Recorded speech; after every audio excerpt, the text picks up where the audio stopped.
Hello everybody and welcome back to UnoriginalCraft. Sorry about the quality. I am recording this on a laptop, but I think I am able to show you a little bit of the progress I've gotten done. Oh, look at that. Oh, you can't, it's not loading in. Dang it. I built an iron farm. It's an iron golem farm. There's more to it, but it's not loading in. Maybe if I get a little closer. You can see the villagers. Yeah, so this iron farm works pretty dang well.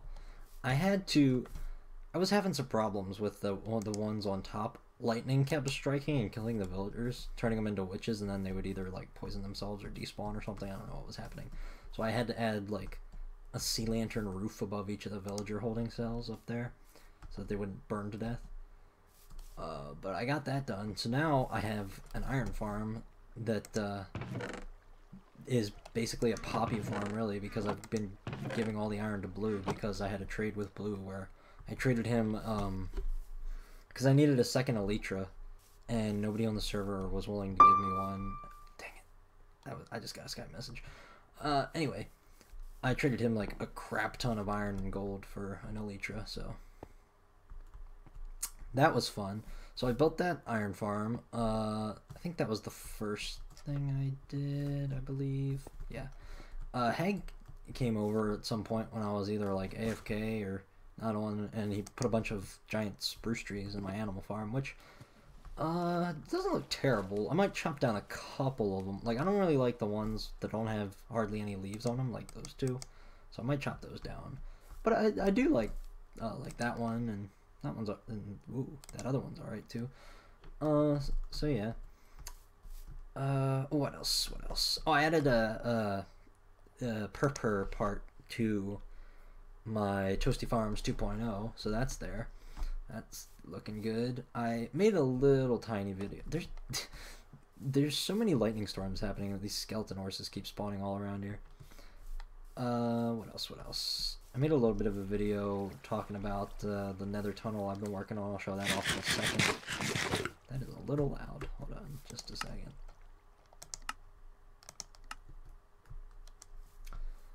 Added a little bit of a doorbell to the museum here. Now, it might mess up because of like server lag and everything, but let's try it. Oh, that time it works so nice. I love it. And if you come over here and pull this lever, then when you step on the pressure plate, yeah. See, there was like server lag there.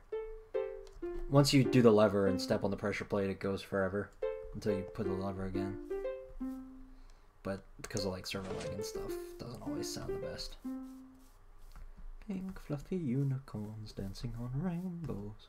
Anyway, over here back in Christmas Town, Hippo has been. I traded in the coupon Hippo gave me for Christmas for like one free building built by Hippo, and I used that and asked him to build Santa's workshop at the top of this mountain here. So he's been working on that for a while. He's been streaming it. Let me go show off some of the progress he's made. I forgot there was a bed over here. I think that's Straker's bed. Wow, the world is just not loading in for me today. What is the thing? F3A? There we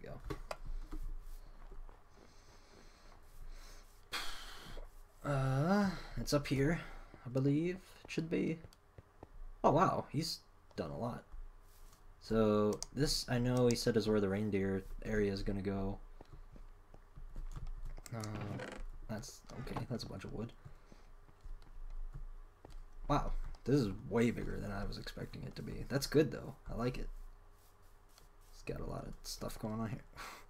It seems he's broken up the path a bit. That's all right. I'll fix it eventually. I'm sure he'll fix it too, honestly. I want to eventually go through and replace like every other one of these diorite blocks with a sea lantern or something like that, so that snow doesn't form on the path like it's been, or at least not on the middle of the path, so you can see where it leads. What else? What else? There's that guy. I went around and named every snow golem that I've made on the server after a famous person, but like replaced a single letter of their name to change it. But yeah, they all start with J too. Every snow golem's name must start with a J. It's a rule I've made up.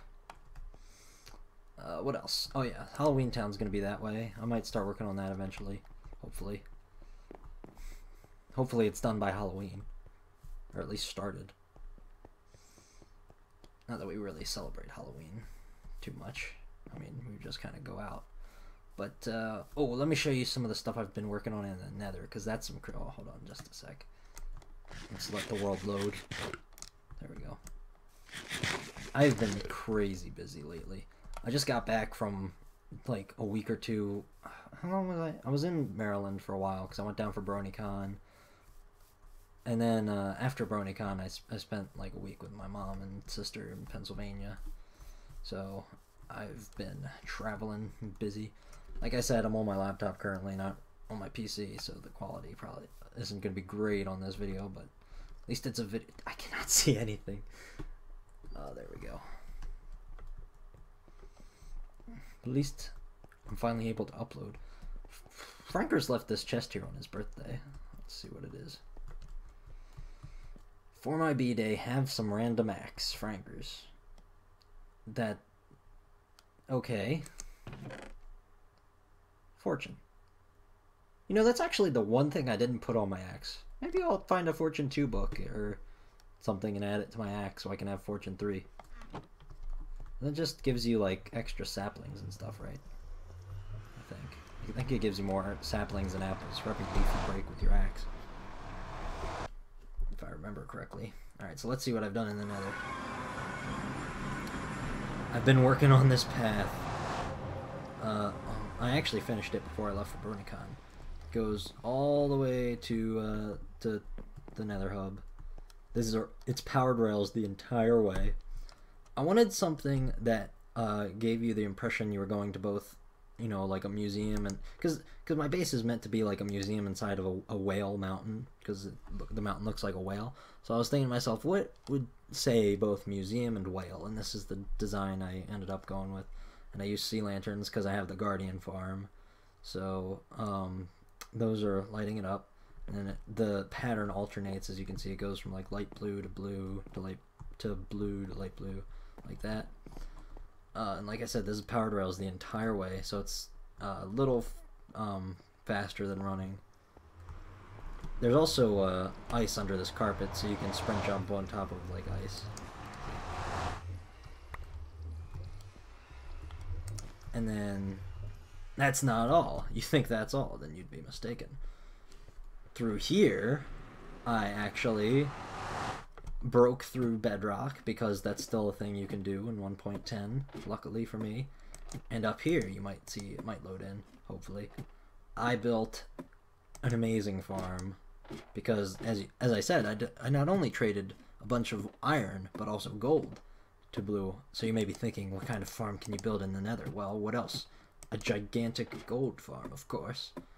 Now this thing is absolutely insane. It took me like forever to build, but it was worth it for sure. So who went through and added all this diorite? Hold on a second. Somebody went through and changed a bunch of stuff here. There was a reason I didn't have blocks here, whoever did this. Oh my gosh. People messing with my farms. I know it's dangerous and all, but there was a good reason why I didn't have blocks there, and it's reasons like that, for one. Alright, so... Wow, this is weird. It's not loading in. So basically how it works, there's a lever right there. When all these comparators are lit, sending a signal, which is most of the time, then you can flip the lever. But if they're in the middle of sending a signal, then if you flip the lever, it'll break everything. So don't do that. No, the way it works is this is a comparator clock, and it goes to each of these, because whenever the pigmen die to fall damage and drop their gold, I wanted it to burn all the experience, and anything that wasn't basically anything that isn't a gold nugget gets pushed into lava. So the way that works is whenever they fall into hoppers that only pick up gold ingots, and then everything else gets pushed by the slime blocks across the ice into lava. Now, it doesn't work perfectly, but it basically burns pretty much everything, including experience, everything that isn't a gold ingot. So yeah, it works as best as it can. And also, you need to turn it off when when this area isn't loaded, or else it'll also break and cause lag to the server if it's on when you're not here. Basically, the way it works is you go up to the top of this and you either hit a pigman with an arrow, or you throw a snowball at them to anger anything that'll anger them and keep you on the platform, and then they run off and sprint and fall to their death. And there's 3 large chests with a bunch of hoppers at the end of each, like, killing platform area. Oh wow, you can almost see it. It's like a giant donut design. I'll go to the top and show you real quick. There's 3 large chests on each side, so there's like 12 large chests in total with a bunch of hoppers too. It takes about, I think it was somewhere between 3 and 4 hours, I think it was, to fill up all the chests, which sounds like a lot, but it's really not that bad, considering how much gold you get out of it. So for like a small chest full of gold, I think it would be like 12 hours AFK, something like that.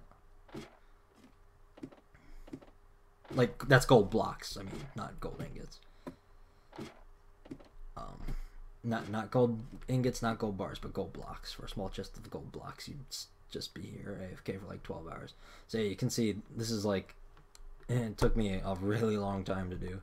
But yeah, so that's it for this. I love these feather falling boots, they're so awesome. I could fall from like, I could basically fall like, I think, well, 100 blocks I know I'll be fine. Anything over 100 blocks is like a little risky. I think I can't do more than 110 without a chance of dying. But then anything above 110 is basically like, yeah, you probably are gonna die. So yeah, that's, what else? Is there anything else? Oh, one last thing I will show you. Let's go up here. I think I worked on this, well, I know I worked on this elevator whenever I streamed last, but I don't know if I showed the finished product. It's done now. Yeah, but if you stand here when you push the button, then the minecart gets pushed out of the way when it lands, so you gotta push the button without standing on that slime block. See, there you go. You get in the minecart, you push it, and my favorite part about this elevator is that it's lag proof. So no matter how bad you're lagging, whether it be the server is lagging or frame lagging, like frame rate lag, server restarting in 15 minutes, it still works no matter what. So basically I've decided also that this museum is only going to be 2 floors. I'm going to have the divide be right there, split it. I haven't really decided on much yet. I know I want to go with like a purpur and end stone and like sea lantern type of design. I really like the way that like purple and like the purple from the purpur and the yellowish white from the end stone looks. So I want to use those together, and they go together really well with like the light blue and the white from the sea lanterns. So I want to use all those. But like I said, I haven't really decided too much on the design. Also, I paid Hippo to come here and organize all my chests, and I've kept them organized since then. So all of my chests are now organized, and I have a bunch of extra chests, which I wasn't expecting. Like all these chests, every chest that isn't labeled or part of this automatic smelter is just like empty, extra storage, which I had more than I thought I would, honestly. But I might do something with those eventually. And let me show you some of the goodies I've gotten since the last time I recorded. Special items. I've gotten a second elytra, like I said, I paid blue for it. I've gotten 2 dragon heads. One of those was also part of the trade I made with blue. A bunch of wither skulls, beacon, all the iron for a full beacon. That's going to be part of the museum. That's going to be one of the exhibits in the museum. I might make a second one for myself or something. I know I need a nether star and a wither skull are both going to be displays. I want to keep one to use as a head, and I think I'm going to use these other like I want to have a head that I can wear. I'm going to use these other 3, I think, to have like an extra beacon, because then, like I said, these 3 need to be a nether star, and this one needs to be a display. But I want to have an extra one. This is the only notch apple on the server, by the way, so that's extra special that I got that. Because I made that back when you could still make them, and you can't make them anymore. And nobody has any anymore, so that's cool. Yeah, that's about it for this episode, I guess. Thank you guys for watching, and hopefully I will see you in the next one. Bye-bye.